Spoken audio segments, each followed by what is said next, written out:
Muchas gracias, buenas tardes. Gracias, queridos alumnos, queridos colegas, profesores.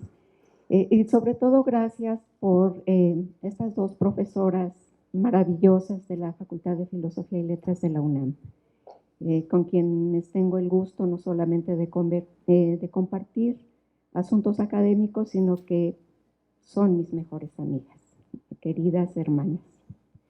Le vamos a dar la palabra en este momento a la doctora Julieta Lizaola, que ella ya la escucharemos, todos los temas que trabaja, me parece que hablará de María Zambrano y temas relacionados con lo que se anunció en esta mesa en torno a las relaciones complejas e interesantes entre filosofía y espiritualidad. Entonces escuchamos a la doctora Julieta Lizaola.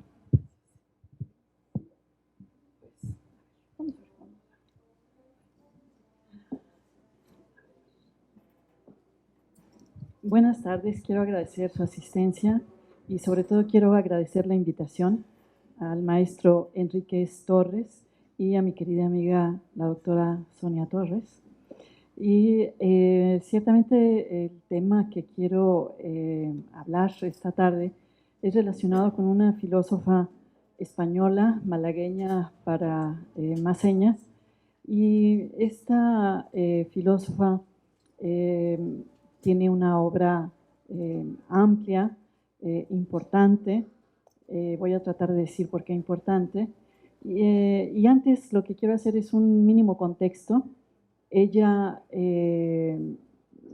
vive de alguna forma de cerca el triunfo de la República Española y su posterior derrota. La derrota pues la obliga a exiliarse y su primer punto de exilio es México, en específico Morelia. Está unos meses ahí que son muy fructíferos, edita 2 libros, da conferencias y después prosigue su exilio por Cuba, Puerto Rico, Italia, Suiza y finalmente ya muy mayor, muy viejecita, regresa a España cuando ya ha muerto Franco y España se encuentra en el periodo denominado de transición política. La peculiaridad de su filosofía, y por lo que creo que es importante mencionarle esta tarde y invitarlos a estudiarla, es la forma en que ella concibe el quehacer filosófico, el pensamiento filosófico y su propuesta, una propuesta que formula una nueva forma de razón, pasando con antelación por una crítica a el denominado racionalismo. Recordemos que de alguna forma el racionalismo filosófico que triunfa desde, pues digamos, depende del país, pero en términos generales, triunfa en la primera parte del siglo XX, será la culminación del pensamiento ilustrado que de alguna forma guarda una relación con la razón como la única forma de acceder al conocimiento. Para ella, esto ha sido, si bien es necesario la razón, su consideración de que es único, la única vía de acceso al conocimiento es un error. ¿Por qué es un error? Porque ha empobrecido la posibilidad de acercarnos al conocimiento y de manera fundamental al conocimiento del alma humana, a las complejidades y a las contradicciones que encierra el alma de todos los hombres. Este racionalismo pues va marcando todo un deber ser de la filosofía, qué debe de estudiar, cómo debe de estudiarlo y qué es lo que se espera, qué resultados se esperaría. La crítica entonces de aquella parte es una crítica al racionalismo y por lo tanto a proponer una forma nueva de entender cómo se va a desarrollar la posibilidad de una nueva filosofía, que sea una filosofía abarcante, que no reduzca las posibilidades de conocimiento del hombre y que sea capaz de acceder a aquellas cosas que han quedado, digamos, negadas, que han quedado consideradas fuera del alcance del conocimiento filosófico. Uno de sus libros más importantes, ella lo intituló El hombre y lo divino, y este libro hace un recorrido en el cual va desarrollando la vinculación intrínseca entre el desarrollo de una espiritualidad y de una vinculación con lo sagrado, y a su vez cómo a partir de ello también se van generando formas que se aproximan a el conocimiento. Es decir, que para ella estos dos elementos son elementos duales, son elementos que están entretejidos y que los hombres los hemos necesitado para vivir y para sobrevivir, para mantenernos en este mundo y para acceder a él. Este libro entonces es en una primera parte es un recorrido por, digamos, el tejido espiritual de los hombres y cómo este tejido nos lleva al cristianismo y a la consolidación del cristianismo y la interpretación que para ella tiene esto. Bien, todo esto que estoy diciendo es como un contexto para que podamos entender por qué me ha parecido importante traerla a esta mesa donde vamos a hablar de filosofía y de espiritualidad. Voy a leer unas notas y voy a ir comentando y, bueno, espero que sea lo suficientemente claro. Entre los grandes temas que conforman el pensamiento de María Zambrano, emerge uno con el cual ella elabora el tejido de su red conceptual, y este corresponde a lo que ella denomina una incesante reforma del entendimiento.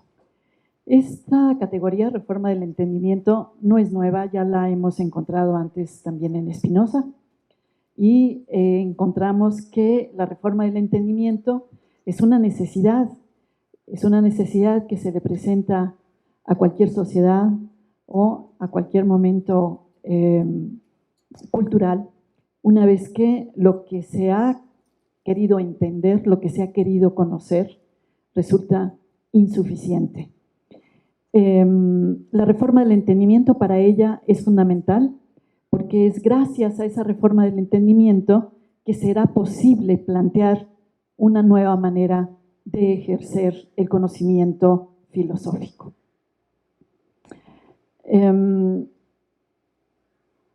¿Por qué la larga tenacidad que muestra nuestra autora y en este mostrar que la filosofía se ha extraviado y ha dejado fuera lo que debería conformarla?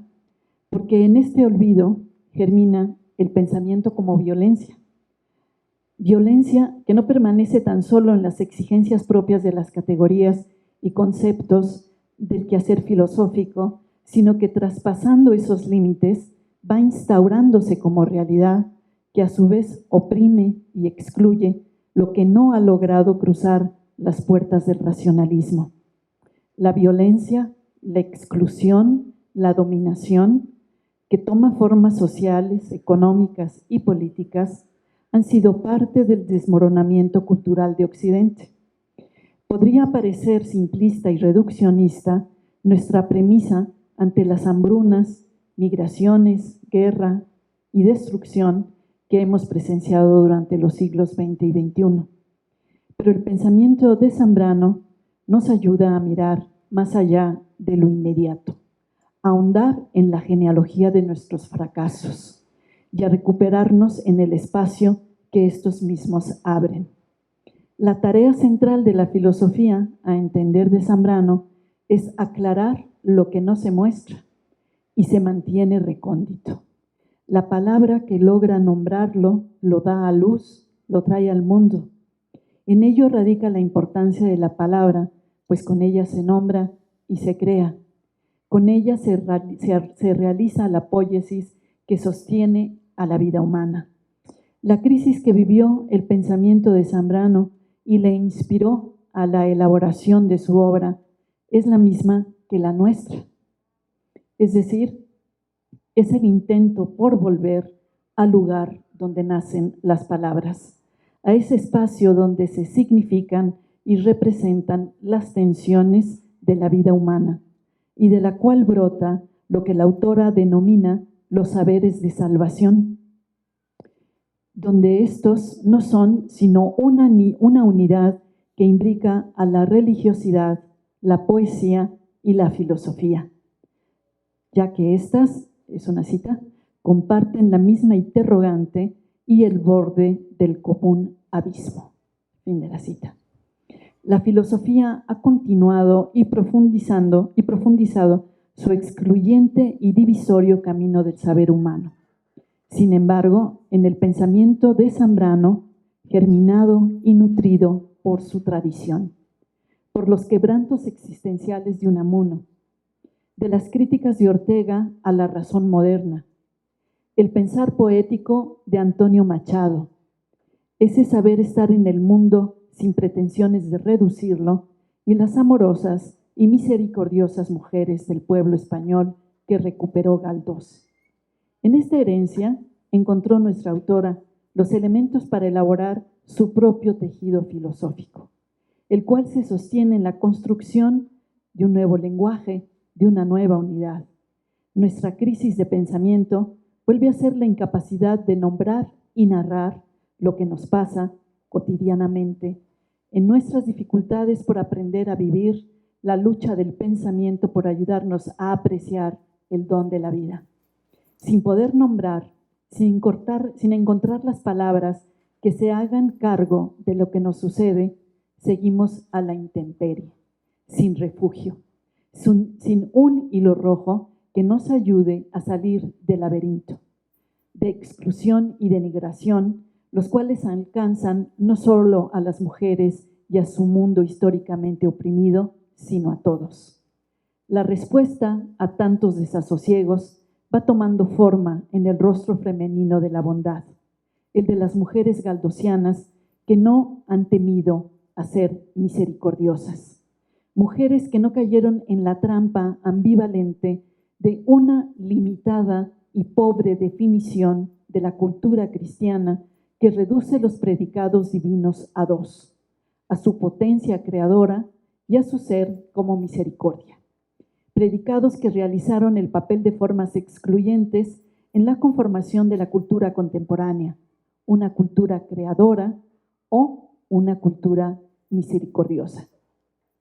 Esta dicotomía que está planteando la autora las trae a colación porque considera ella que en el cristianismo contemporáneo han sido las formulaciones más importantes que han quedado, es decir, lo que más se ha buscado es esta herencia de la creación, ser creadores. Ser creadores nos parece de suma relevancia. Sin embargo, ser misericordiosos es algo que a muy pocos les puede parecer importante. Y este es, digamos, el punto que ella quiere traer. Así es una reflexión que nos está obligando a realizar al plantearnos esta cuestión. Cuando Zambrano se pregunta qué pudo haber generado la catástrofe, violencia y agonía en Europa, recurre al análisis de esta reducción de las categorías fundamentales de la divinidad, al Dios cristiano ya como creador, ya como misericordioso. En su intuición resuena la vieja seducción de la serpiente a los hombres, y seréis como dioses. Lo que El occidente contemporáneo significó cultivar capacidades creadoras cada vez más admirables, poderosas y a la postre generadoras de la decadencia de Occidente por su capacidad destructora.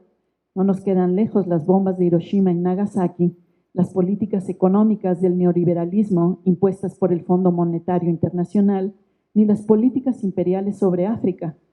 Estas capacidades arribaron de la mano del cultivo de un tipo de conocimiento, de una concepción científico-técnica poseedora de una razón de cálculo, de una ratio, de un predominio de utilidad y de criterios de la eficacia. Llegado el momento, Occidente se dejó fascinar por el atributo divino de la creación, que aborrece hasta el olvido y negación su otro rostro, el de la misericordia. Es ahí donde el autor observa específicamente el núcleo de la agonía cultural y que nosotros sabemos alcanza a todo umbral de las sociedades contemporáneas. La pregunta, sin esperar respuesta, es ¿qué hubiera ocurrido si en vez de adorar a las potencias creadoras de una razón instrumental, hubiéramos elegido exaltar la empatía propia de la razón misericordiosa? Tal vez hubiera predominado un humanismo desconocido, un ordo amoris, en el cual lo otro nos fuera tan fundamental como lo propio. Parece un supuesto sin sentido plantearnos esto, pero no lo es. Tiene gran pertinencia imaginar cómo sería la vida si estuviéramos en el influjo de concebir la vida y el proyecto civilizatorio bajo el impulso de la misericordia y no bajo la disposición del progreso mismo. Así encuentra sentido la inquietud zambraniana que una y otra vez inquiere sobre qué tipo de conocimiento perseguimos y una y otra vez rechaza y cuestiona la elevación del fragmento a totalidad racional, bajo la cual nos hemos desvinculado de nosotros mismos y del mundo, es decir, de la experiencia de vida y del poder ontológico del lenguaje que nace de esta, ya que toda fundación humana es ante todo una unidad poética, en el sentido propio de la palabra. Así, observar entre el pensamiento discursivo, la elipse poética y la revelación religiosa, tratar de dar respuesta a cuál viene de más lejos, cuál ahonda más profundamente en la contingencia humana, no resulta relevante. No importa la respuesta, ya que los tres provienen de la noche originaria y lo que les es común es la oscuridad del misterio. Y esto es lo que da aliento a la exigencia poética, es decir, a toda exigencia espiritual. Lugar en el que han nacido las religiones mismas y, por la misma gracia poética, el destello que anima a la indagación filosófica. Es el misterio el que todavía enciende en ellas la alta pasión en busca de la oscuridad y de su claridad, fieles a su oficio, que es el de profundizar en la oscuridad misma del hombre. Las diferentes poéticas se internan en la empresa de perseguir su plena integración, negándoles a disociar, desligar la vida y el amor por el conocimiento. Es en esta unidad que ocurre la renovación que desplaza continuamente los lindes de la vida humana y el reconocimiento de su experiencia. Así, la penumbra que se les reprocha no proviene de su propia naturaleza, que es la de esclarecer, sino de la noche misma que exploran y a la que están entregadas a indagar, la del alma misma y la del misterio que envuelve la vida del ser humano, el incesante flujo del ser. La poiesis indivisible entre sujeto y objeto testimonia entre nosotros una inclinación, evocar una condición humana más digna, es decir, dar lugar a un nuevo humanismo, a una nueva narración que nos abra el horizonte. Serán dos cuestiones las que en esta crisis se le presentan a la autora: la violencia y la esperanza. Estos espacios, afirma Zambrano, cuando se abren, han de ser percibidos, pero no conquistados, ni simplemente encontrados, sino como recuperados, como logro de una larga búsqueda. La aparición de la escritura modificará y otorgará una nueva condición a las poéticas originarias. Estas se diversificarán en sus formas e irán tomando los cauces que hoy distinguimos como diferentes géneros literarios. La tradición oral habrá cedido su lugar a la escritura. La aparición de la escritura permitirá el surgimiento de la razón. Tal como la memoria con la poesía, formas técnicas que acompañan y transforman el lenguaje. Cabe preguntarse qué es lo que le permitió a Zambrano edificar su crítica construyendo una propuesta filosófica que expresara su rechazo a una forma específica de racionalidad. Razón que, haciéndose más profunda, podría ser capaz de abrazar dentro de sí los desasosiegos del alma humana. ¿De dónde nacen las inquietudes que se transforman en reflexiones? Nacen, dirá Zambrano, de lo que sentimos, de ese nudo que nos habita y que nos inclina a ahondar en él, a la aspiración de identificar realidad con racionalidad. No han ofrecido más que un horizonte cegado, un empobrecimiento de la vida que se ve imposibilitada de vivir como experiencia la vinculación entre las diferentes dimensiones de la vida humana. ¿Cuál es entonces la posibilidad de mirar sin reducir y sin empequeñecer el mundo?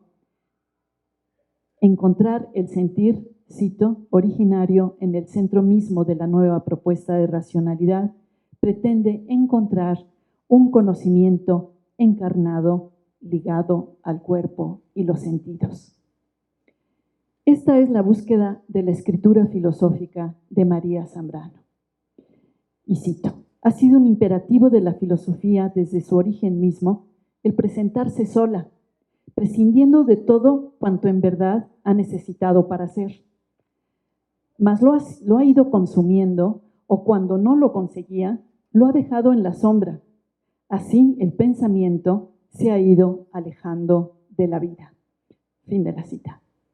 Vemos entonces que la teoría crítica de la cultura que desarrolla Zambrano está formulada en una escisión entre la estructura de la razón científica y los contenidos subjetivos de la cultura, morales, estéticos y religiosos, que se articula a su vez sobre dos tesis críticamente formuladas.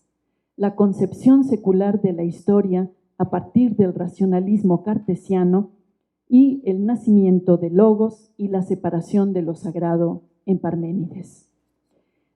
Dar lugar a los contenidos morales, estéticos y religiosos que han sido desplazados y convertidos en subalternos de una razón instrumental ha sido realizar una reforma del entendimiento, una crítica a la cultura moderna, al nihilismo, a la constitución de la nada en la conciencia contemporánea.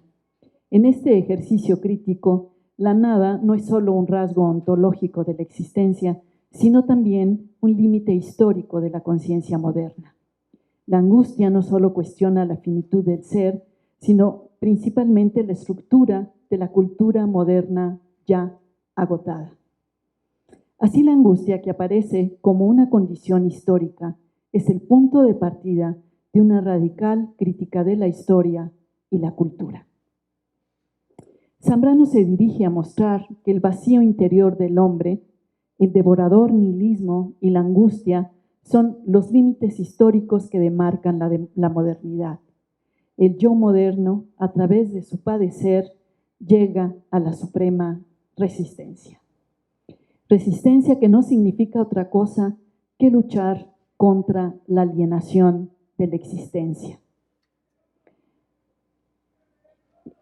Cito, el hombre consciente de su sacrificio, de la pérdida de su ser ante la historia, se vuelve contra ella. Aunque ella sea su ídolo, lleva consigo pedirse razones a sí mismo, confesarse, hacerse memoria. Fin de la cita. El análisis crítico de la modernidad pone en relieve la insuficiencia de la razón y la consecuente reforma del entendimiento, que le conducen a plantear uno de sus fundamentos filosóficos, la superación del racionalismo, la superación de una forma de razón que persiste en que la vida es la realización de ideas, de abstracciones y no la experiencia de los propios contenidos y vivencias. Y aquí nos encontraríamos, dice la autora, ante la necesidad de una nueva y más compleja crítica del entendimiento de la razón humana, y es la penetración de la razón en zonas insondables de lo irracional. Fin de la cita. Cada vez que el hombre se ha encontrado perdido, es decir, cada vez que la realidad no ha correspondido a las explicaciones y razones dadas, ha realizado una crítica, una reforma al entendimiento. El hombre nota la afabilidad de su entendimiento, pero también el hecho de que no puede prescindir de él frente a realidades conflictivas. La crisis histórica y cultural contemporánea expone una nueva realidad a resolver. La superación del racionalismo es posible, ya que es posible recuperar los contenidos subjetivos de la cultura, los que emergen de las enormes tensiones que conllevan el hacernos personas. El siglo XX se caracteriza por la búsqueda de ampliar horizontes de conocimiento, por ampliar la vinculación entre vida y pensamiento. Superar al racionalismo es abrir de nuevo el surtidor del pensamiento, de acercarnos a otros sitios que nos permitan ir más allá, que nos posibiliten el trascender la condición de objeto que a través del tiempo ha derivado en formas de alienación y reificación, que nos han mantenido fieles a una forma específica de sometimiento. El considerar que lo que sentimos, creemos, pensamos, soñamos, deseamos, es impropio. Es más, no existe por no tener lugar en la establecida realidad objetiva. La metáfora es la respuesta de Zambrano para dejar atrás la forma racionalista del quehacer filosófico, para eludir el ejercicio de violencia conceptual y las formas totalitarias en que ha derivado el pensamiento. La autora incorpora la noción de metáfora a su pensamiento en la búsqueda de saberes que sean interpretados sin que caiga sobre ellos el peso de lo definitivo o de lo cerrado. Encontramos que entre sus metáforas centrales aparece la metáfora del corazón, que alude a este como un centro que estructura y otorga unidad. El corazón como centro metafórico de un pensamiento que da prioridad a lo afectivo, a lo emotivo, pensamiento que persigue el vínculo con la vida. Zambrano reubica la función de la metáfora y cuestiona las visiones reduccionistas que ven en ella solo una forma imprecisa de pensamiento, que tendrían tan solo cabida en la poesía. Para Zambrano todo lenguaje se da como metáfora, ya que no hay una realidad objetiva e inamovible detrás del lenguaje. Además, la metáfora tiene una función muy precisa, la de la estrategia interpretativa de la razón poética. Y es que estas metáforas a las que nos referimos, señala Zambrano, no son los felices hallazgos de la poesía o la literatura, sino una de esas revelaciones que están en la base de una cultura y que la representan. Presencia de lo que no puede decirse directamente, ni alcanzar una definición racional. La metáfora, que alcanza a rozar con lo inefable, es la vía en que ciertas realidades pueden hacerse visibles. La unidad lograda por la metáfora, a diferencia de la unidad lograda por el concepto, permite la experiencia de los elementos que la componen en su amplia heterogeneidad. Los sucesos que conforman la vida alcanzan una comprensión más amplia cuando las palabras que los expresan se componen como metáforas vivas. Siempre una condensación de significados y aún de sentidos contradictorios que no es posible reducir a conceptos. Pues hay vida ética en abstracto deslindada de sus correspondientes praxis políticas. No hay deslinde entre la búsqueda de la verdad y la esperanza de encontrar el cauce de la justicia.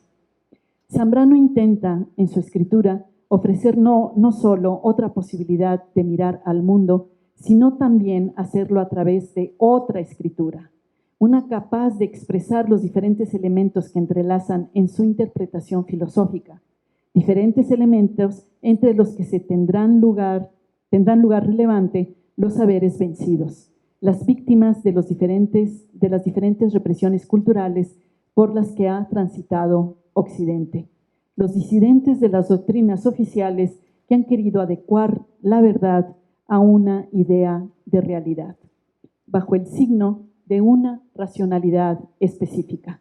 Los vencidos y las víctimas claman por la justicia de su existencia negada. Zambrano se hace su voz y se afana para rescatarlas de la negación y el olvido. Hemos planteado arriba que la escritura de la autora se realiza sin perder la avidez por abrir nuevos contextos a la vida del hombre contemporáneo, por ofrecerle otros posibles paisajes que lo alejen de la postración espiritual en que vive, que lo hagan reconsiderar su lugar en el cosmos y en la recuperación de la vida del alma. Por ello, es ineludible la búsqueda y creación de nuevas palabras, de nuevos horizontes, nuevas formas de comprensión, nuevas metáforas que permitan imaginar y concebir otro mundo. Muchas gracias.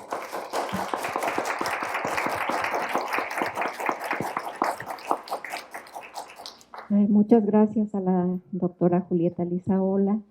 Lo que nos reúne en estos días, en este momento, es la celebración de 50 años de que se abrió un lugar para pensar filosóficamente. Tenemos que estar contentos por esos 50 años, pero sobre todo porque es una fiesta para el pensamiento. Y como nos ha dicho la doctora Lizaola, la filosofía es tan generosa, es tan noble, que surge planteándose principios aparentemente inamovibles, aparentemente irrebatibles, pero eso es justamente lo que da pie para todas las elaboraciones desde aquellos 5, 6, 7 siglos antes de Cristo. Entonces es gracias a esa pretendida inamovibilidad de los principios filosóficos que la filosofía alcanza tantos matices. Y la propuesta que nos trae, la invitación que nos trae la doctora Lizaola, es de esta espléndida mujer que es María Zambrano, donde el desbordamiento de la racionalidad instrumental, para utilizar un término heideggeriano, está hecha a través de la poesía. ¿Qué mejor vía que la de la poesía? Porque es este modo de comprender la realidad, esta manera de relacionarse los unos con los otros, no a partir de la dureza del concepto entendido como abstracción, sino que la poesía tiene palabra que toca las emociones. Entonces, es maravilloso porque además ahora lo que vamos a escuchar con la doctora Rebeca Maldonado es esta mirada de Oriente, donde nosotros occidentales nos sorprendemos de que un pueblo o un grupo de pueblos puedan pensar sin tener en el centro el verbo ser, sino solamente la función copulativa del ser. Y pueblos donde no tengan en el centro del pensamiento ese martirio que es el tiempo. Entonces, sigue la poesía, sigue el derrame de la filosofía racionalista, dura, que de todas maneras, desde luego, nos deja muchas enseñanzas, nos estructura el pensamiento, es importante. Siempre les digo a los alumnos, hay que formarse para luego saber qué es lo que uno está criticando, qué es lo que uno está desbordando. Entonces, el desbordamiento poético, sin duda lo vamos a seguir escuchando con la doctora Rebeca Maldonado. Por favor. Bueno, buenas noches, buenas tardes. Muchas gracias por invitarnos. a venir aquí a compartir y también pues a pensar juntos, ¿no? Realmente estas reuniones son realmente pues muy importantes en este mundo en que vivimos, ¿no? Y darnos este espacio y este tiempo. Julieta y yo también somos muy amigas desde hace muchísimos años. Y las dos, pues imperceptiblemente, nos fuimos acercando a los mismos temas. Y justamente yo creo que tiene que ver porque se llega como a un límite del racionalismo, ¿no? Y entonces, y después uno se pregunta, ¿y qué sigue? ¿No? Las dos fuimos muy juiciosas, estudiamos filosofía occidental,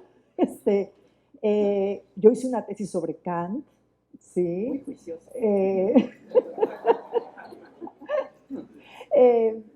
Después hice una tesis sobre Nietzsche, ¿no? Entonces fui, digamos, como que, pues hice todo el currículum que hay que hacer, digo, ¿no?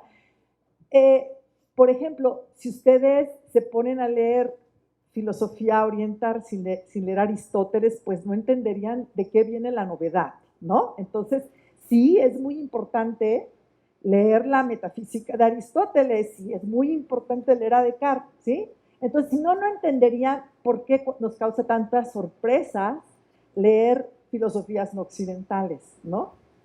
Entonces, bueno, esto que les traigo ahora tiene que ver justamente con lo que Julieta venía hablando, con esas metáforas vivas, ¿no? Metáforas vivas que construyen todas las culturas, ¿no? Para poder irse abriendo, ¿no? Paso, ¿no? Entonces, este camino que aquí se ve, la historia del buey y el boyero, pues es del que voy a hablar aquí. Es una historia zen. Supuestamente estas figuras y la historia y lo que aquí se cuenta está se encuentra en Kioto, ¿no? En el Palacio Imperial. Bueno, entonces voy a empezar a leer y yo hice algunas relaciones entre Shizutero Ueda, que interpreta estas 10 figuras, y Jung, ¿no? Entonces, en todo caso se trata de eso, de en busca de la verdad y esta cosa, yo voy a hablar en la búsqueda del sí mismo, ¿no? En el siglo XX, un hombre llamado Carl Gustav Jung se lanzó desde el límite del inconsciente abierto por Freud a proponer un inconsciente colectivo atisbable a través del ancho universo de culturas, mitos, religiones, narrativas. Para él, una y otra vez, el Fausto de Goethe y Así habló Zaratustra habían sido las dos únicas experiencias de totalidad atisbadas por el hombre occidental moderno. Solo ellos atisbaron la totalidad cósmica. Mientras tanto, el camino a la individuación y la completud del alma habría de ser solo posible en el campo occidental solo por la psicoterapia. Ahondando en el sí mismo, en otras culturas y relatos de la antigüedad, gracias a su encuentro con Suzuki, autor de Ensayos sobre el Zen, encontró ahí uno de los tesoros de la humanidad en el devenir sí mismo. Incluso llega a decir, el mismo Zen es seguramente el fruto más notable de ese árbol que hunde sus raíces en las colecciones del Canon Pali. Es que el budismo tiene esa particularidad. Surgido en India, se desarrolla de diferentes maneras, ¿sí? Y en Tailandia es de una manera, en China es de otra, y ahí surgen muchas ramas de budismo y también en Japón otras tantas, ¿no? El budismo zen es una de ellas, ¿no? Jung encontró en la mente budista zen asiática que ahí se abría, gracias al zazen o meditación sentada en silencio y con las manos entrelazadas, el despertar. Es decir, la disolución de la dualidad sujeto-objeto. Reconozco que Jung, pese a todas las dificultades que atisba para un occidental introducirse al campo espiritual Zen, elabora una certera aproximación a dicha espiritualidad budista. Jung, ya sea por la vía de la psicoterapia o de cualquier disciplina espiritual, buscará el autodespertar del alma humana a la necesidad de la búsqueda del sí mismo o del verdadero yo en la realización de ese inconsciente colectivo que coincide tanto en su forma como en el de su contenido con el de aquellas representaciones universales y originarias que subyacen a la mitología y al que le es propio la reunificación e integración de los contrarios. No resulta fuera de moda pretender semejante realización en una época en la que el individuo se contenta justo con una búsqueda en particular y solo esa, pero al perderse en una búsqueda parcial y por lo general óntica tan denodadamente, no pierde la mayor de las búsquedas, y es que ni siquiera una idea de bien común podría dejar de ser parcial si nos olvidamos de todos los seres habitantes de este universo, si no buscamos una realización de todas las cosas, y para eso se requiere ni más ni menos que el mencionado despertar. Shakyamuni Buda dice después de su iluminación: cuando abrí los ojos, el cielo y la tierra y todos los seres también despertaron.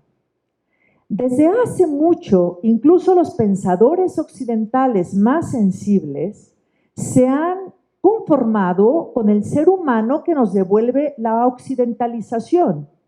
Un ser destazado, hecho fragmentos, un ser envuelto en indecibles sufrimientos en un cuerpo destazado. Ni siquiera el pensador de Sils-Marie se habría conformado con ello, con esa imagen de hombre occidental que empezó separando cuerpo y razón, luego voluntad, sentimiento, conocimiento, sensibilidad y entendimiento, y a la que hoy una y otra vez nos dedicamos en pensar y justificar como si fuera un sino. Al contrario, Nietzsche decía que Zaratustra había juntado absolutamente todos los contrarios en una unidad nueva. La imagen del ser humano que la modernidad ha producido y que se resumiría en un hombre retazo, en un hombre destazado, y por lo cual Nietzsche diría: a donde voltee solo miro pedazos y miembros de hombre, es esa imagen que la modernidad en todas sus prácticas quisiera sostener. La modernidad cultural no quiere que reconstruyamos nuestros miembros dispersos. No quisiera que los reuniéramos desde dentro y que nos recogiéramos desde dentro, porque recogernos y preguntarnos quiénes somos implicaría llevarnos a la más denodada de las búsquedas, y no habría ente alguno promesa de felicidad que nos acercara a lo que entraña un proceso de individuación o de llegar a ser sí mismo plenamente, como el que atraviesa el personaje de la historia del buey y el boyero. La modernidad obstruirá el denodado cuestionamiento práctico y espiritual, pero ¿acaso soy esta materia de comercio, esta cosa de consumo? ¿Acaso no hay otro sentido que la continua destrucción y devastación?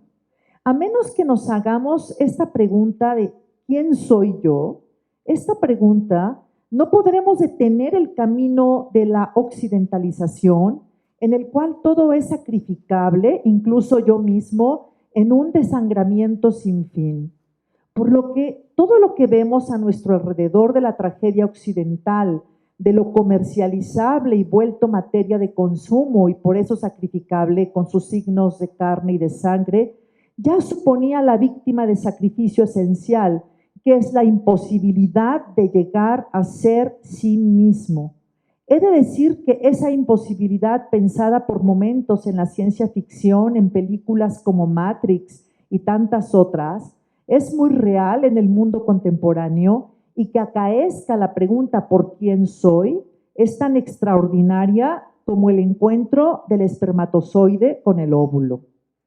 Por lo que tienes que llegar a ser el que eres, al que instaba Nietzsche, y la alquimia espiritual que suponía atravesar la modernidad, sus valores y prácticas, ideales, hasta llegar a la muerte de las categorías occidentales con las cuales se había pensado el mundo, sigue siendo hoy, en el siglo XXI, no cualquier cosa.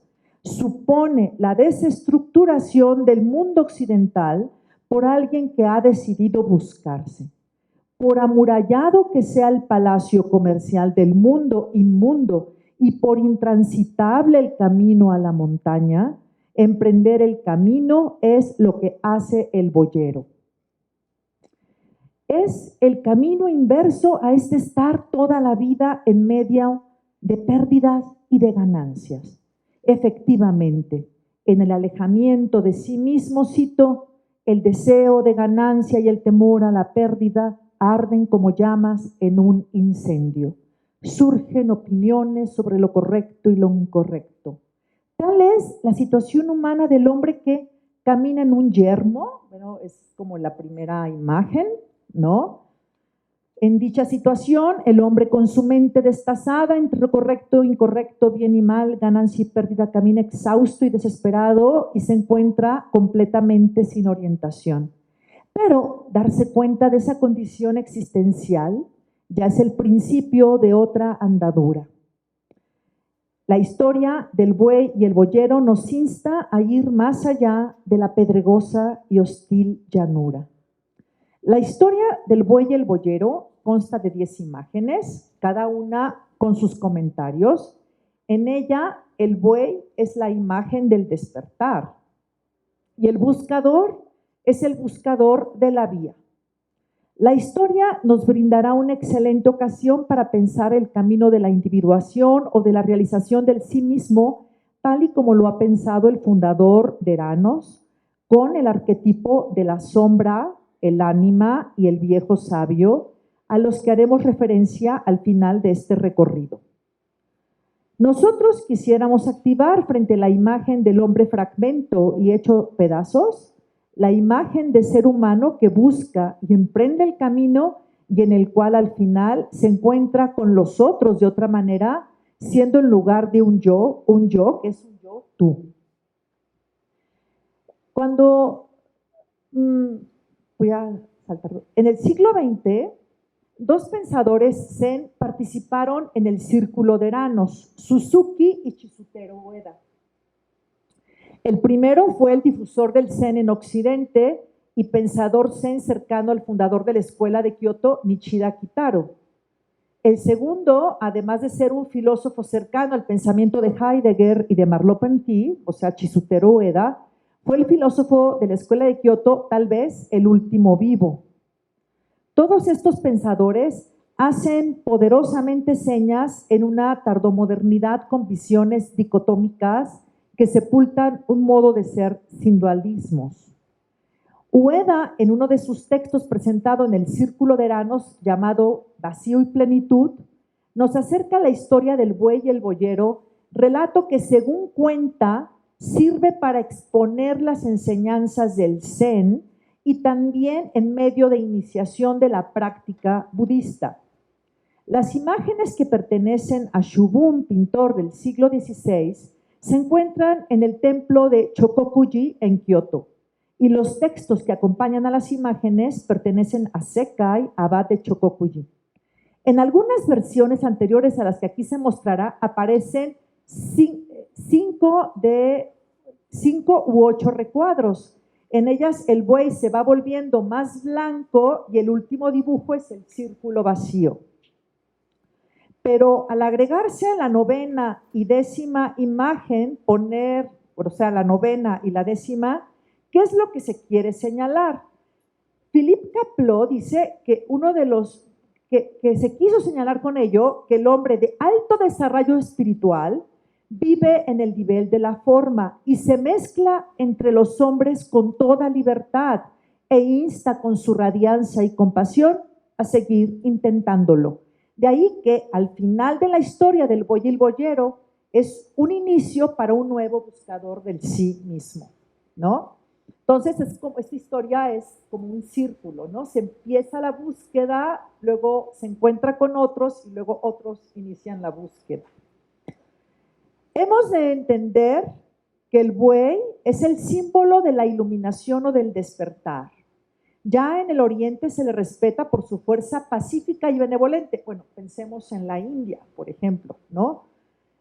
Y asimismo, Jung señala que es un animal el que sirve de guía en ese proceso de individuación que aquí tenemos con el buey, que guía el conocimiento del sí mismo, el tránsito del desierto al Edén, lo cual es tan real en esta historia, ¿no? Sobre todo con la imagen del árbol que aparece en la 9ª figura, ¿sí? Entonces, en un intento de pensar esa paciencia resistente de un practicante, uno de los más importantes maestros zen en Occidente piensa que algunos salieron en busca del buey, primer recuadro, o de su propio despertar, y solo han visto las huellas del buey en el segundo recuadro.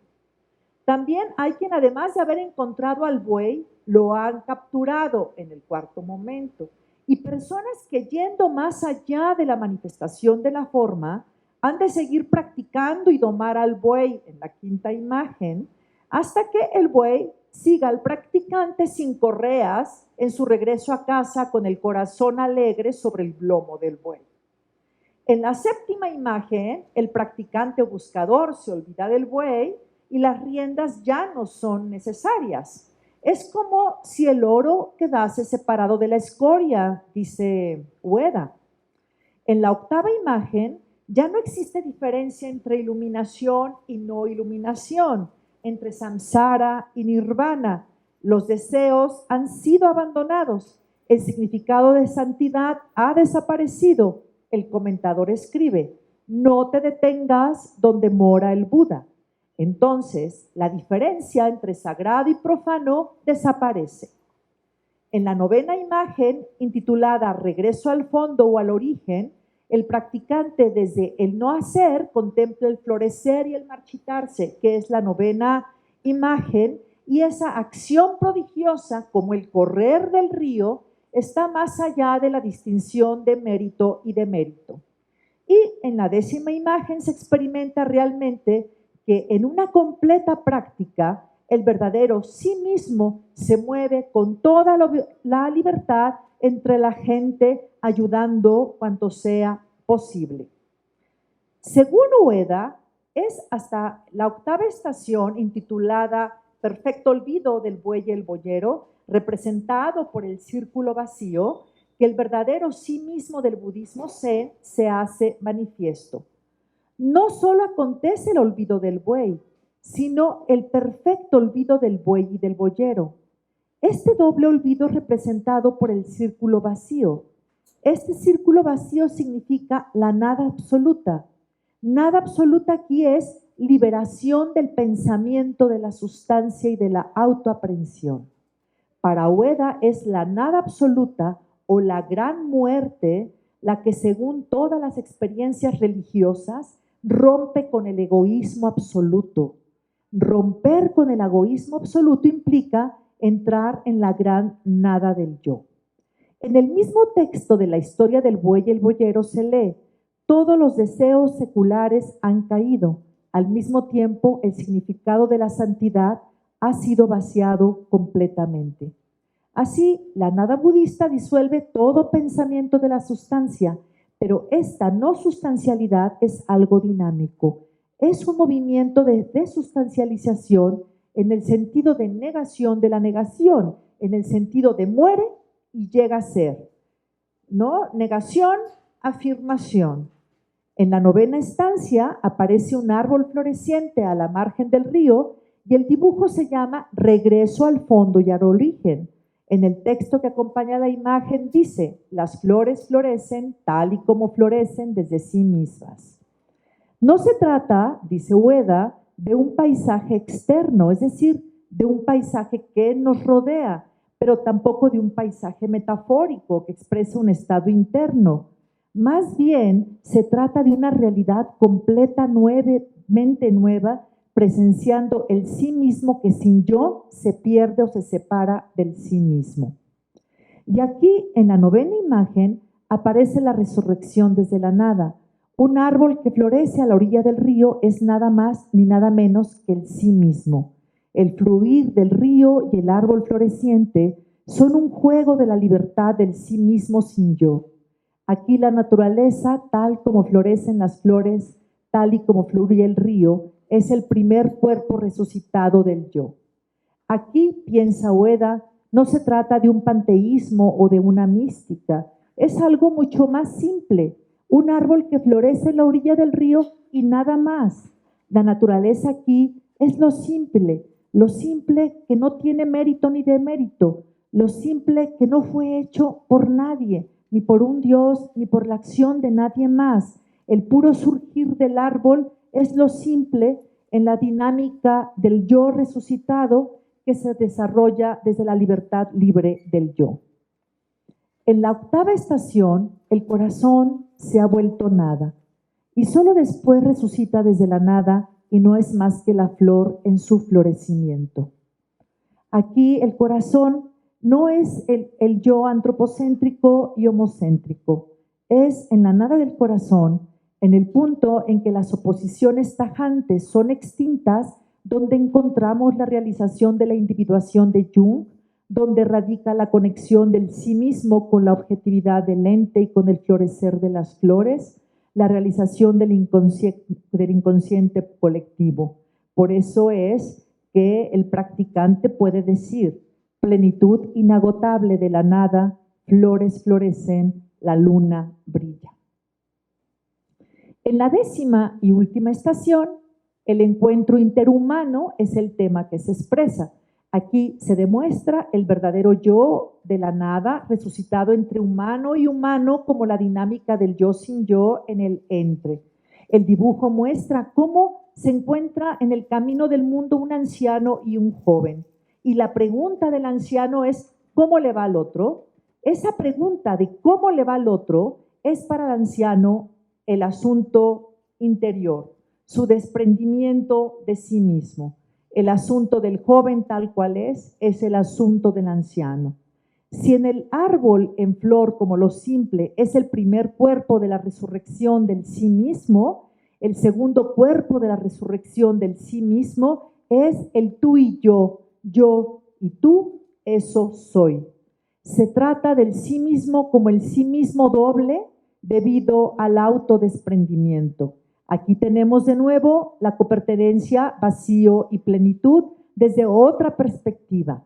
En esta, solo desde el autodesprendimiento puede surgir un yo-tú que sirve de entre para el encuentro. Aquí tenemos de nuevo la fórmula en la calle del mundo como en la nada como en la calle del mundo.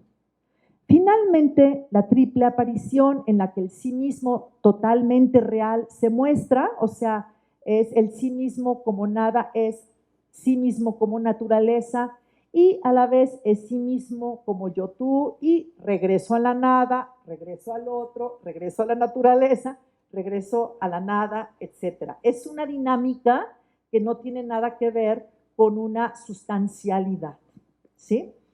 La lectura de Ueda, a mi modo de ver, es una lectura ontológica existencial.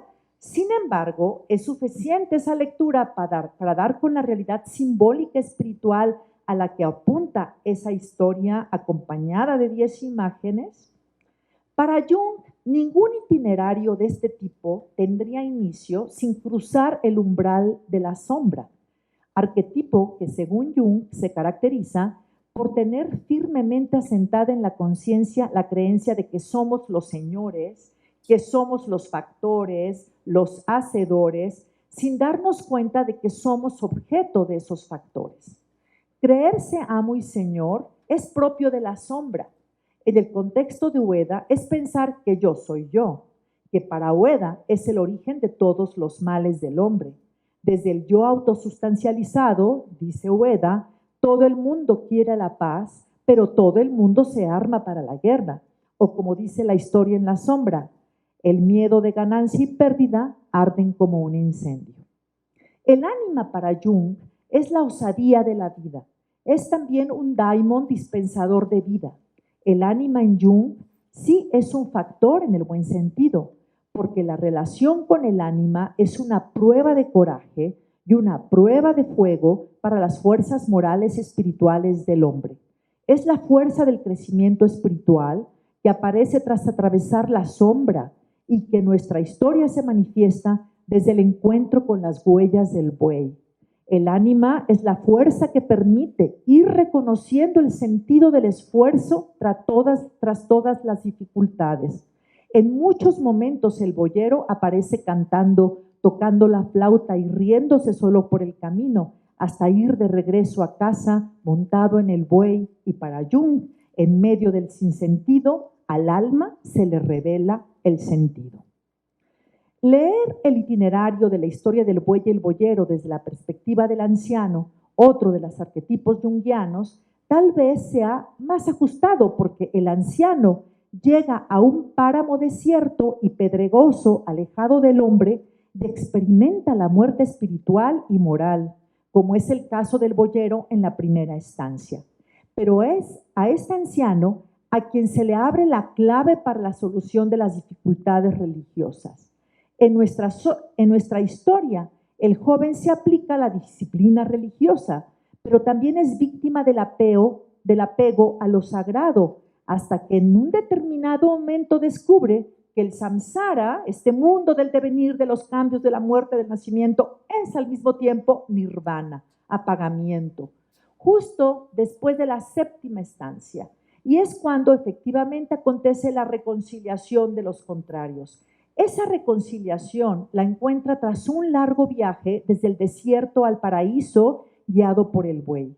Aquí el paraíso y el árbol en flor simboliza la individuación. Al inicio es indispensable la disciplina, pero después látigo y correas se revelan innecesarios. El anciano, dice Jung, es el maestro supremo que está más allá del bien y del mal, el que conoce los caminos. El maestro de este sueño está proponiendo un modo nuevo de reconciliación. Se produce un acercamiento a las ideas orientales que propugnan una reconciliación de los opuestos. Nosotros vimos que efectivamente se produce esa reconciliación. La búsqueda de la iluminación es transformada para que acontezca la fórmula samsara en el nirvana, nirvana en el samsara. Sin embargo, el viejo sabio es el mismo que entra en el mercado y que como realización del yo-tú puede entrar en relación con el joven y hacer que despierte en él la búsqueda del despertar. Sin embargo, como hemos visto, el viaje del alma puede querer buscar la iluminación, pero dicha búsqueda, como el buey, era solo una guía, para finalmente encontrar la iluminación en la vida ordinaria de todos los días, y en la vida ordinaria de todos los días, la iluminación. El peligro del trayecto es quedar bloqueado en uno de sus momentos, quedar adherido a lo sagrado, quedar adherido a lo profano. El buey solo era una guía. En realidad, de lo que se trata es de encontrar lo sagrado en lo profano, lo profano en lo sagrado. Muchísimas gracias.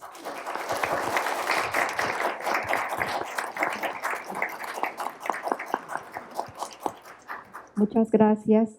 Solamente unas palabras. Muchas gracias a la doctora Rebeca Maldonado. Y con este itinerario que nos ha dado, vemos cómo una vez que se curan las heridas entre cuerpo y espíritu, entonces se puede pensar este buey del que nos está hablando, este guía, de una manera tan diferente al toro de la cultura occidental, que tiene su expresión más violenta, más cruel y sin embargo más celebrada en la tauromaquia. Entonces, la clave aquí, según estamos escuchando, es dónde empieza esta larga carrera bélica del pensamiento occidental. Empieza con la lógica de la oposición.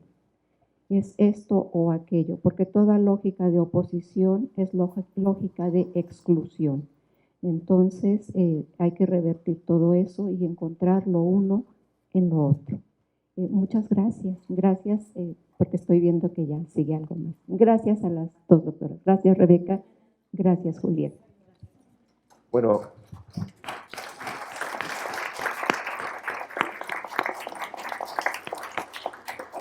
antes de agradecer y de cerrar, sí nos gustaría abrir una sesión de preguntas para poder intercambiar ideas y que el diálogo se haga pues más fructífero. Por favor, allá atrás. Gracias a las tres. Mi pregunta, para darle un poco de contexto, de cierta manera empieza con los 4 cuartetos de T.S. Eliot. Pienso que es una derivación del pensamiento oriental. Y es tan utilizado uno de los cuartetos que fue utilizado en el CERN de Suiza. Básicamente, en sus palabras finales dice, y por primera vez veré nuevamente al mundo con nuevos ojos. El otro contexto son las dos ideas, pienso yo, base de la cultura japonesa. Honyu y Tatemae.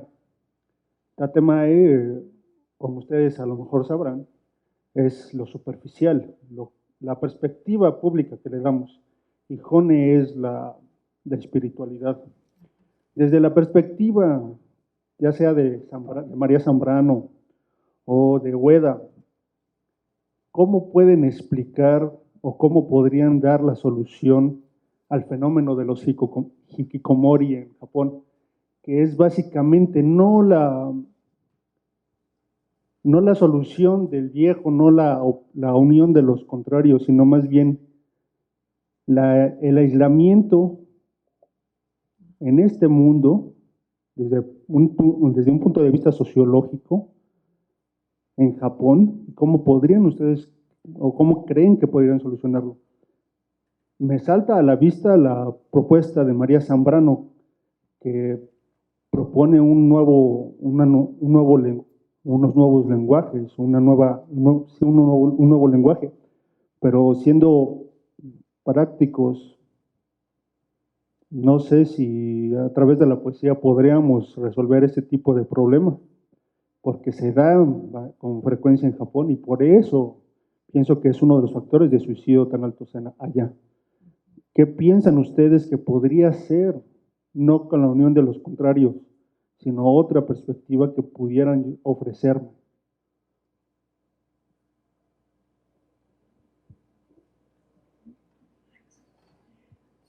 Bueno, sí sé que existen ciertas patologías, o sea, el mundo contemporáneo creo que produce una infinidad de patologías, ¿no? Y en ese sentido sí creo, con Heidegger, que la planetarización, globalización del mundo, la destrucción de las culturas, el arrasamiento, va produciendo ese tipo de patologías, ¿no? Que lo que justamente buscan es el aislamiento. O sea, es una vez más la comprobación de que lo que interesa a esta sociedad es la desintegración, ¿sí? Entonces, yo más bien lo vería como una patología del planetarismo, del mundo global, ¿sí? Y que produce una infinidad de padecimientos psíquicos, ¿sí? Y que tienen que ver con estar separado, ¿no? Yo creo que pues precisamente eso no es lo que pensaba Jung, ¿sí? Jung pensaba que el inconsciente no es un inconsciente individual, que no tenía que ver con el devenir histórico de individuos apartes con sus familias, ¿sí? Sino que el inconsciente es colectivo, es más, es cósmico, ¿sí? Entonces, yo creo que estas vías, estos pensamientos que fueron atisbando en otras culturas, ¿sí? Y que incluso fueron recuperando símbolos esenciales al interior del cristianismo, ¿sí? Fueron dando cuenta de que algo en la occidentalización fue promoviendo la certeza del sí mismo sobre todo lo demás, ¿no? Entonces, yo sí creo que sí, que es una patología. Sí. Sí, parte de tu pregunta era qué podría ofrecer la interpretación que sugiere Zambrano. Más que intentar dar una solución, lo que está en su proposición es que seamos capaces de ver más de lo que vemos, que seamos capaces de pensar más de lo que pensamos, es decir, como si lo que estuviéramos haciendo a través de esta forma reducida de pensar en el mundo moderno y contemporáneo, fuera la eliminación de una serie de elementos que nos conforman y que enriquecen la vida. Por ello ella apela a la poesía, porque la poesía no ha escatimado en dar cuenta de lo más ínfimo, lo más, digamos, imperceptible de las cosas que ocurren en el mundo. La poesía va hacia ello. En cambio, el pensamiento racional ha sido como más melindroso, ha decidido que sí y que no puede ser digno de la razón. Y en ese actuar va dejando muchas cosas de lado.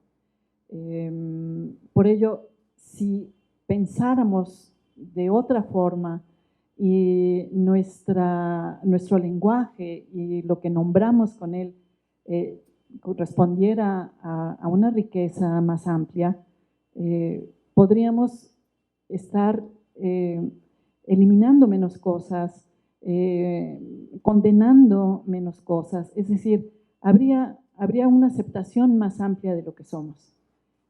Tal vez, no lo sé porque ella nunca pensó en esta cuestión de este fenómeno, ¿no? que mencionas.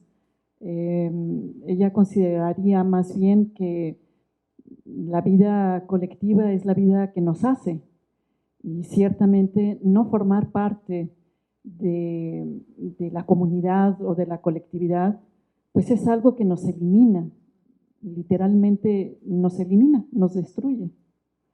Y llegar a ser persona, que sería el ideal para ella, tendría que pasar por una persona en la construcción de una persona, es decir, de alguien que piensa por sí misma, decide, pero que forma parte de la colectividad. En ningún momento es un individuo aislado, por el contrario, es alguien que actúa, piensa, etcétera, en relación con su colectivo. Y creo que en eso coincido con lo que acaba de decir la doctora Maldonado, es decir, quien está fuera, de alguna forma, está sometido a una forma de debilidad, pues, de fragilidad.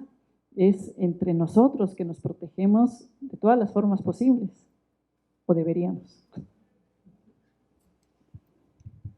Quiero hacer un comentario porque en la pregunta que se formuló está esta cuestión: ¿será posible que a través de la poesía, desde luego occidentales que somos, racionales, instrumentales, nos parece difícil plantearnos otros estilos de existencia? Y el comentario que quiero hacer es que estamos hablando de poesía, no como esta expresión artística elaborada en tanto que tal, sino que el pensamiento poético es ya este pensamiento que se atreve a desbordar los límites de la racionalidad. Es en ese sentido que se está hablando de poesía. Gracias.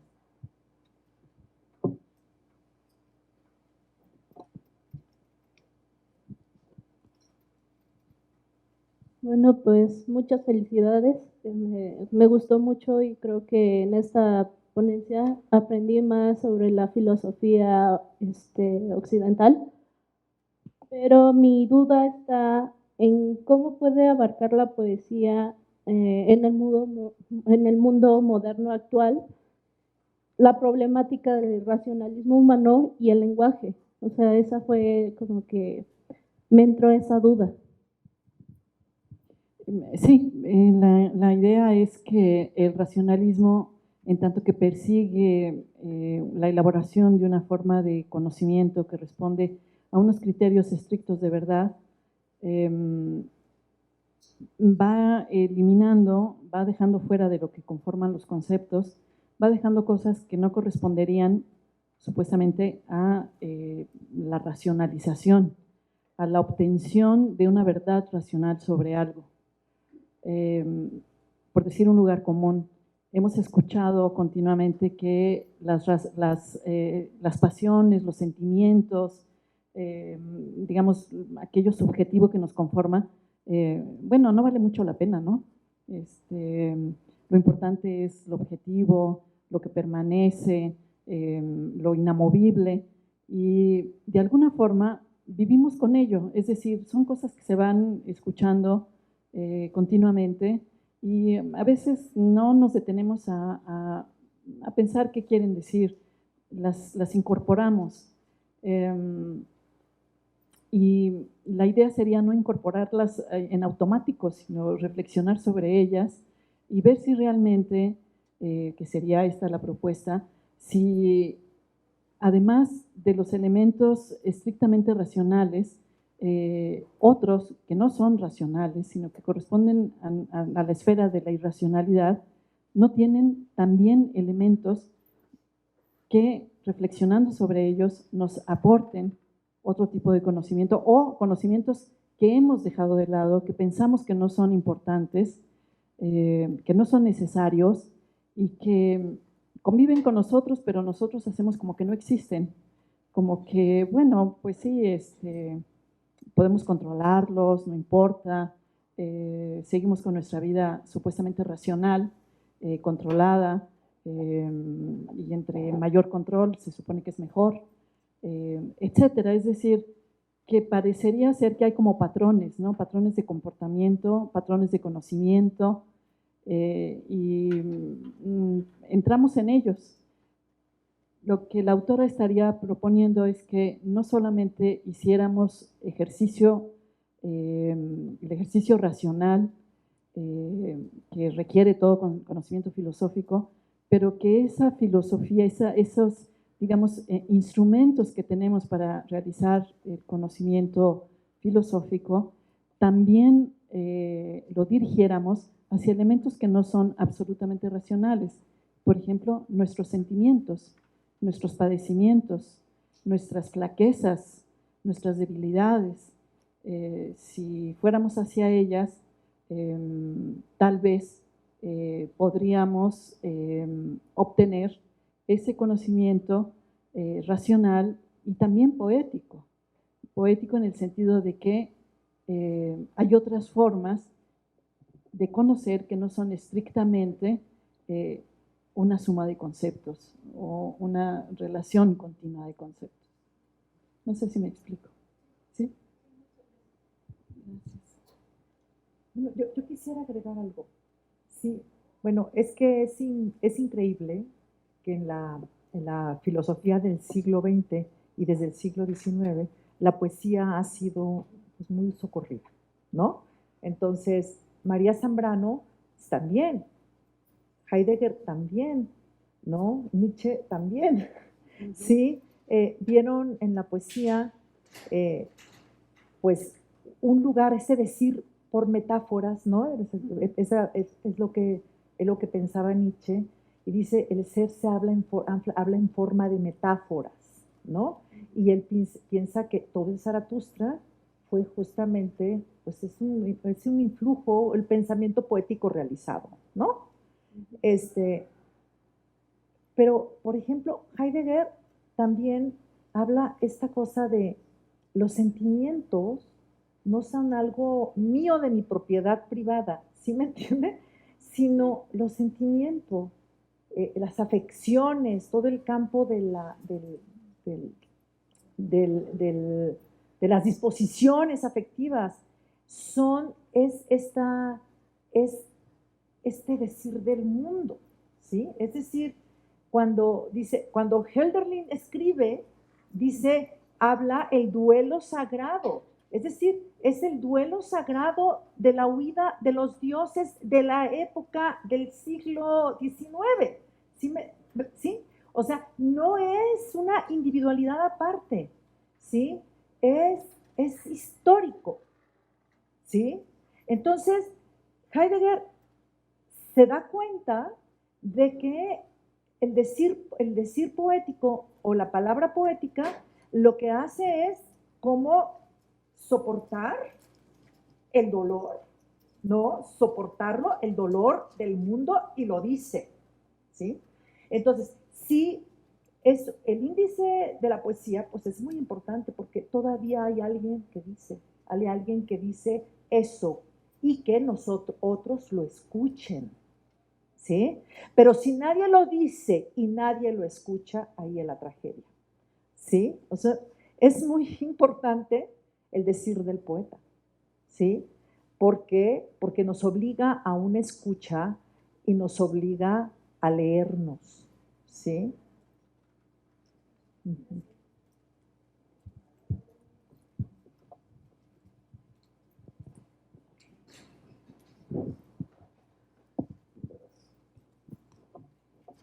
Bueno, antes que nada, muchísimas gracias por estar aquí. Permítame un comentario y después una pregunta. El comentario es la imagen, el cuadro que están formando ustedes. Estamos celebrando los 50 años, estamos tratando de reflexionar y miren ustedes, detrás de ustedes hay una imagen extraordinaria. Esta escuela viene de ahí, el escudo de la universidad. De ahí venimos. Estamos celebrando 50 años y los iniciamos de la mano de la UNAM, de la Facultad de Filosofía. Y lo hermoso es que en aquellos tiempos estábamos discutiendo acaloradamente el marxismo, con una pasión extraordinaria. Y nos preocupaba lo social, lo económico, lo político, la revolución, el que no se callaran, el que ir a la realidad y transformarla. Y miren, hoy, 50 años después, estamos hablando de espiritualidad, estamos hablando de filosofía, estamos hablando de hermenéutica. Así es que, pues, yo creo que este goce es extraordinario.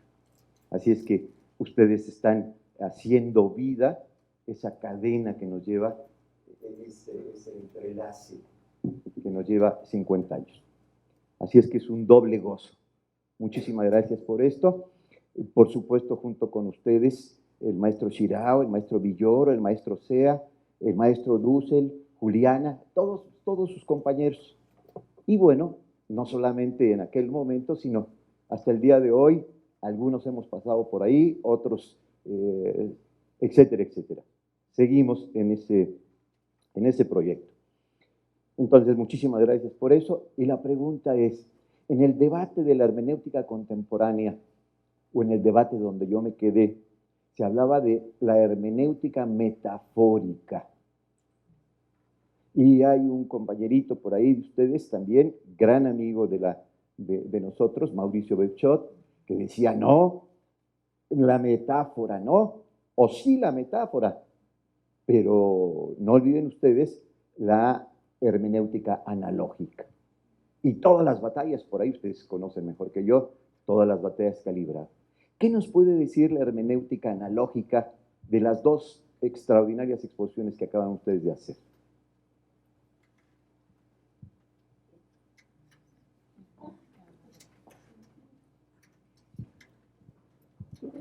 Fíjense, yo he tratado de pensar esta aportación que hace Beuchot. Incluso yo escribí un librito sobre Beuchot, ¿sí? Y a mí lo que me ha parecido que Beuchot tiene algo que es muy universal, y es pensar el tema de la moderación. O sea, que es una línea que viene desde Aristóteles, ¿no? Pero también, por ejemplo, del Tao Te Ching, ¿no? Y yo creo que es esta cosa ni lo uno, ni tanto, ¿no?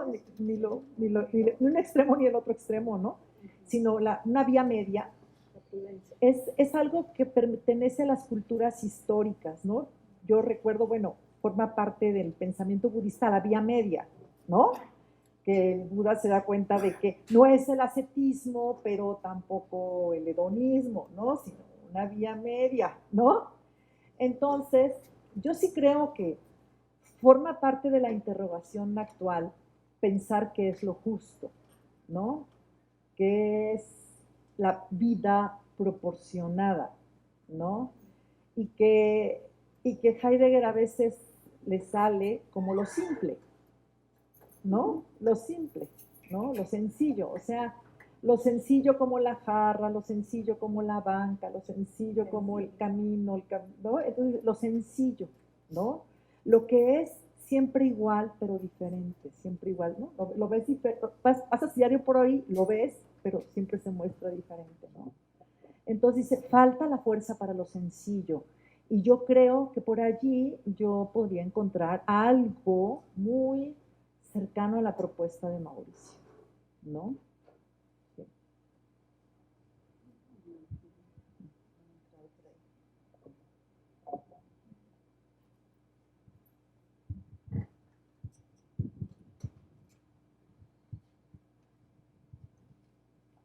¿Alguien más quiere formular una? Gracias. ¿Alguna otra pregunta?